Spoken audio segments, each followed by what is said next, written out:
বরাক জুড়ে সাড়ম্বরে পালিত হলো চড়ক পূজা। ঐতিহাসিক চড়ক পূজাকে ঘিরে শনিবার বরাক জুড়ে উৎসব মুখর পরিবেশ পরিলক্ষিত হয়।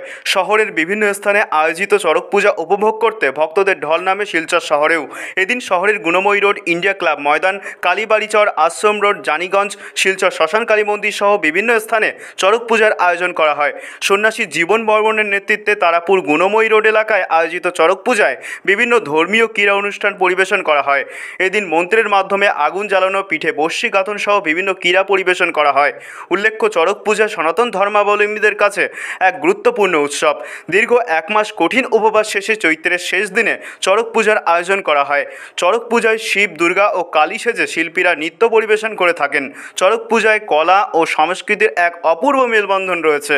এই পুজো প্রতিবেশী রাজ্য বাংলাদেশে গাজন উৎসব নামে পরিচিত। এছাড়া ভারতবর্ষের কলকাতা সহ অন্যান্য প্রান্তেও চড়ক পূজা বেশ জনপ্রিয় একটি উৎসব। শনিবার পূজা শেষে বাংলা নববর্ষকে স্বাগত জানাতে প্রস্তুত বরাক উপত্যকার জনগণ। শিলচর প্রতিনিধির রিপোর্ট, নিউজ অবিকল। প্রতি মাসে আমরা বছরের নিয়ম ঘরে ঘরে পূজা করতে লাগে। এই যে আমরা আশীর্বাদ, দোষের আশীর্বাদে এইগুলো খেলাধুলা আমরা দেখাইতে পারি। আরও এবার নতুন খেলা যেগুলো দেখাইছি, আশা করি যে মানে খাসার আমাদের কিছু আছে কিনা আছে এটাও আমি জানি না। এটা দেখলে করতে পারেন, ভিডিও থেকে দেখলে করতে পারবেন।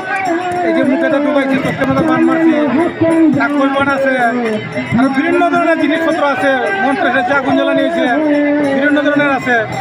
এটা আপনার সবের আশীর্বাদে মানে এগুলো কাজ করেছে। বছরে বছরে একটু আশীর্বাদ রাখবেন, যেমন আপনার চরণগলি ভাই, এই আমার বক্তব্য আছে। কী কী বর্তমানে অনেক 90টা মন্ত্র খেলা চলতেছে, বর্তমানে আরও 10টা খেলা হয়ে গেছে। কত সময় পর্যন্ত এই পূজাটা চলবে আপনাদের? এটা মানে বর্তমানে 7টা পর্যন্ত চলবে। 7টা পর্যন্ত চলবে।